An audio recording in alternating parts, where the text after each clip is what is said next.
آ، آ، پچھلی کلاس میں آ، اللہ تبارک و تعالیٰ کا تعارف آ، وہ ثاقب صاحب آپ نے مجھے بھیج دیا تھا، تو جی استاد جی۔ اس میں کچھ وہ میں شیئر کرتا ہوں۔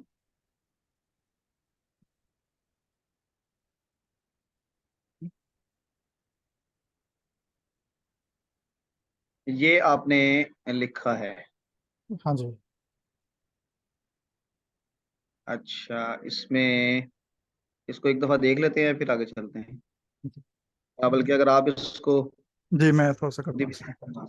جی جی جی ہاں جی، اس میں شروع میں اللہ تعالیٰ نے جو کلام پاک میں قرآن پاک کے اندر زیادہ استدلال استعمال کیے ہیں وہ دو ہیں اللہ تعالیٰ کے تعارف کے لیے۔ ایک جو خارجی ہے جس میں اللہ تعالیٰ اپنی تخلیقات اور کائنات کو بطور ثبوت اللہ کی ذات کے پیش کرتا ہے، اور دوسرا وہ انسان کو اپنے اندر کہتا ہے کہ آپ دیکھو اور تمہارے اندر میں نے باطنی وجود کے اندر اللہ تعالیٰ کی معرفت رکھی ہے۔ تو عقیدہ تحاویہ میں مصنف نے اس سے آگے جا کے اللہ کی ذات اور صفات کو موضوع بنا کے تعارف کروایا۔ تو پہلے جو ان کے کچھ 7 یا 8 جو پوائنٹ ہیں اس میں اللہ تعالیٰ کی ذات کی ڈسکشن ہے، جس میں اللہ کی وحدانیت، اس کا جو یونیکنیس ہے اس کی، اور جو اس کی قدرت ہے اس کو کیا ہے، ڈسکس کیا ہے، جو کہ سورہ اخلاص کے ساتھ جو ہے جہاں پہ ہمیں یہ والی صفات ملتی ہیں۔ اور پھر انہی کو پھر آگے بڑھا کے اس نے یہ پوائنٹ کیا ہے کہ عبادت اسی ہستی کی ہو سکتی ہے جو اتنی زبردست ہو، جس کی ذات کے اندر اتنے جو ہیں اس قسم کی صفات موجود ہوں۔ پھر اس کے بعد اس نے جو زمان و مکان کے حوالے سے اللہ تعالیٰ کی ذات کو ڈسکس کیا ہے، اور کہا کہ اللہ جو ہے اپنی جملہ صفات کے ساتھ ہمیشہ ایسا ہی تھا، اور انسانی جو ذہن ہے جو اس میں ٹائم اور سپیس کا جو کانسیپٹ ہے کہ چیزیں پرانی ہونے کے بعد کبوسیدہ ہو جاتی ہیں یا ان کی جو کوالٹیز ہیں وہ کم ہو جاتی ہیں، وہ اللہ کے ساتھ وہ والا معاملہ نہیں ہے۔ اللہ جس طرح تھا ان صفات کے ساتھ وہ اسی طرح ان صفات کے اوپر باقی ہے۔ تو اس میں پھر یہ ہے کہ وہ ہماری ذرا عقل میں تو یہ نہیں آ سکتی، تو جو اس میں وہ جو ایک پوائنٹ تھا کہ وہ ہماری عقل سے بھی باہر ہے، ہم اسے سمجھ بھی نہیں سکتے، ہمیں عقل اتنی نہیں دی اور تصور بھی نہیں کر سکتے کہ لوگ امیجنیشن کر لیتے ہیں ہیری پوٹر یا جن دیو اس طرح کی باتیں، لیکن اللہ امیجنیشن میں بھی نہیں آ سکتا، وہ عقل سے بھی جو بلند ہے، وہ ادراک کی بالکل سرحد سے باہر ہے، امیجنیشن سے بھی بالکل باہر ہے۔ تو یہ انہوں نے پوائنٹ کہے ہیں۔ اس کے بعد پھر صفات کی ڈسکشن سٹارٹ کی ہے، جہاں پہ پہلے انہوں نے صفات کے بارے میں یہ بتایا کہ اللہ ان صفات کو استعمال کرتے ہیں کسی دباؤ، پریشانی، خوف، مشقت کے بغیر۔ تو اور ان صفات کو استعمال کرنے سے پہلے یا ان کو استعمال کرنے کے بعد نہ ان کی اللہ کی ذات میں اور نہ ان صفات میں کچھ کمی ہوتی ہے اور نہ ہی اضافہ ہوتا ہے۔ یہ ان صفات کے ساتھ جو اس نے پھر انہوں نے اگزامپلس دی ہیں کہ ان صفات کے ساتھ اللہ تعالیٰ نے جو اپنے خالق کی صفت ہے اس کے ساتھ اس نے تخلیق کی، مردہ کو زندہ کرنے کی صفت کے ساتھ وہ مردے کو زندگی دیتا ہے یا انہیں دوبارہ کھڑا کرے گا قیامت کے روز، یا وہ رازق ہے۔ یہ ساری صفات جب اللہ تعالیٰ نے نہیں استعمال بھی کی تھی تب بھی وہ ایسی ہی تھیں، اور ان کے ظہور میں آنے کے بعد جب اس نے اس کے اکارڈنگلی عمل کیا تب بھی یہ نہیں ہوا کہ ان کے ساتھ کچھ اضافہ ہو گیا۔ پھر اللہ تعالیٰ کی جو قدرت ہے اس پہ ڈسکشن ہے کہ اس کی قدرت ہر چیز پہ چھائی ہوئی ہے، ہر چیز جو ہے اسی کی محتاج ہے۔ اور پھر اللہ کے علم کے ساتھ کہ اللہ تعالیٰ کو مخلوقات کے پیدا کرنے سے پہلے بھی ان کے افعال کا اور ان مخلوقات کے بارے میں مکمل علم تھا۔ تو کائنات میں کوئی اس طرح کی چیز نہیں ہے جو اس کے علم سے باہر ہے، وہ ظہور پذیر ہونے سے پہلے ہمیشہ سے ہی اللہ تعالیٰ کے علم کے اندر تھی۔ اور پھر اس کے بعد یہ ہے کہ جو ایسی زبردست ہستی اس ذات اور صفات والی ہے اس کی شعوری طور پر اطاعت ہونی چاہیے انسانوں اور جو بھی جن ہیں جو مکلف ہیں اور یا فرشتے، اور جو غیر شعوری طور پر تو تقدیری طور پر تو جیسے وہ ہے کہ اس کی مشیت کے بغیر کچھ نہیں ہو سکتا، ہر چیز پہلے ہی اس کی تابع ہے، اور وہ لوگوں کے درمیان فضل اور عدل دونوں طرح کے معاملات کرتا ہے، اور ہمیں پھر اس کے فضل کی ہر وقت دعا کرتے رہنا چاہیے کہ اللہ تعالیٰ اپنے فضل کے اندر رکھے۔ اور یہ سارا کر کے آخر کے اندر یہی ہے کہ یہ چونکہ اللہ تعالیٰ کسی بھی قسم کی جو ند یا ضد جو ہے مترادفات یا متضاد چیزیں ان سے بہت اوپر ہیں، ہماری عقل میں ہمارے تصور میں ان کی ہستی نہیں آ سکتی، تو ہم یہی بس کہیں گے کہ یا اللہ جس طرح تیری صفات جیسے تو نے بیان کی وہ ہیں، ہم ان کو اسی طرح سے مانتے ہیں۔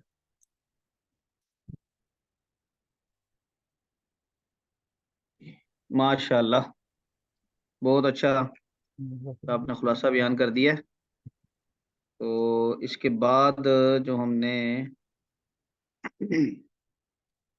عقیدہ تحاویہ کی عبارت کہاں تک کی تھی؟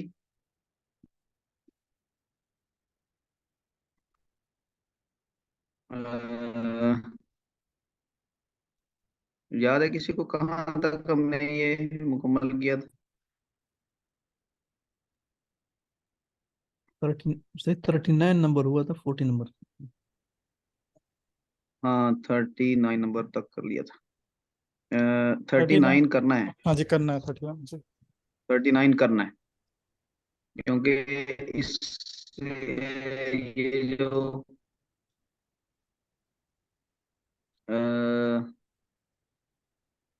31 نمبر تک اللہ تعالیٰ کا تعارف ہے، اس کے بعد رسول اللہ صلی اللہ علیہ وسلم کے بارے میں، اور 36 سے آگے قرآن کریم ہے۔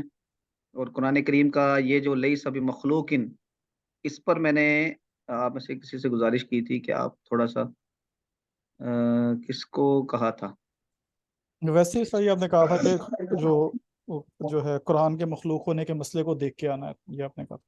ہاں، خلق قرآن کا مسئلہ۔ جی اچھا، کسی کے ذمہ نہیں لگایا تھا؟ نہیں ذمہ نہیں لگایا تھا۔ اچھا، تو کیا کسی نے دیکھا ہے جی خلق قرآن مسئلہ کیا تھا؟ جی جی صحیح مجھے پتا ہے، جی بتاؤں وہ یہ جی بسم اللہ معتزلہ، کریں۔ جی معتزلہ ایک فرقہ تھا جو کہ اللہ تعالیٰ کی جو توحید ہے اس کے بارے میں بہت زیادہ سینسٹیو تھے، تو جی انہیں یہ ایک ان کے بیسیکلی جو حلقے میں ایک یہ بات سامنے آئی کہ اگر ہم قرآن کو جو ہے وہ اللہ کی مخلوق نہیں مانیں گے تو جس طرح سے ایک ٹائم کے اوپر عیسائیوں نے اپنے عقائد کو خراب کر لیا تو یہ والا مسئلہ یہاں پہ نہ آ جائے۔ تو یہ شروع تو شاید ایک نیک نیت یا اسے غلط سمجھ کہہ لیں، لیکن پھر اس کے اندر شدت پسندی آتی گئی۔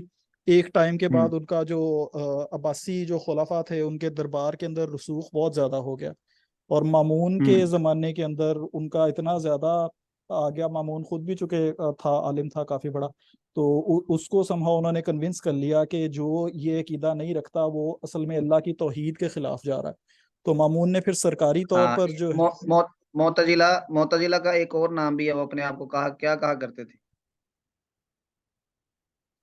اصحاب العدل والتوحید۔ جی جی بالکل، تو وہ اپنے آپ کو اصحاب العدل والتوحید کہتے تھے۔ تو وہ توحید کا یہ جو آپ نے فرمایا یہ وہاں پہ انہوں نے پھر ہائی لائٹ کیا جی۔ ہاں جی ہاں جی۔ آگے تو مامون نے جو تھا پھر یہ اس کو سرکاری طور پر کیا، اور اس کے بعد معتصم باللہ جو اس کے بعد خلیفہ آیا، اس کا بھائی تھا یا بیٹا تھا، اس کو بھی پھر اس نے اس پہ کیا۔ تو امام احمد بن حنبل جو ہیں اس زمانے کے اندر تھے مسلمانوں میں، آپ سمجھیں کہ سب سے بڑے لیڈر سمجھے جاتے تھے، انہوں نے پھر علماء میں انہوں نے پھر اس کا رد کیا بڑی شدت کے ساتھ، کیونکہ ان کا پرسپیکٹیو یہ تھا کہ قرآن کو مخلوق قرار دینے سے اس کی جو تکریم ہے یا عزت ہے وہ لوگوں کے ذہن میں کم ہوگی، تو وہ یہ کہتے تھے کہ یہ قرآن جو ہے وہ مخلوق نہیں ہے۔ اور اس کے اوپر پھر بحثیں بھی اس زمانے کے اندر بہت زیادہ ہوئیں، امام شافعی کی بھی بحثیں اس میں نقل ہیں، کیونکہ ان کی جو آخری عمر کا دور تھا اس میں یہ مسئلہ کافی شدت کے ساتھ سامنے آ گیا تھا، لیکن سب سے زیادہ مقابلہ احمد بن حنبل نے کیا، انہیں پھر گرفتار کیا گیا، کافی عرصہ انہیں جیل کے اندر رکھا گیا۔ اس میں پھر جو اس کے بعد جو خلیفہ امین جو تھا اس کے پھر عقائد جو ہیں وہ درست ہوئے ہیں، اور اس نے پھر جو ہے امام کو ریلیز کیا اور پھر اس مسئلے کو ختم کیا۔ تو اس طرح کا اس کا ہے بیک گراؤنڈ۔ اس پہ ایک بڑی اچھی اس پہ ویسے قطر والوں نے ایک وہ بنایا ہے ڈرامہ الامام کے نام سے، ہاں جی وہ یوٹیوب پہ ہے، عربی کے اندر ہے لیکن اس کے انگلش میں جو ہے سب ٹائٹلز بھی ہیں، تو میں نے وہ دیکھا تھا 2-3 سال پہلے، اس میں بہت زیادہ ڈیٹیل میں اور بڑے اچھے طریقے سے سارے مسئلے کو ایکسپلین کیا۔ واہ،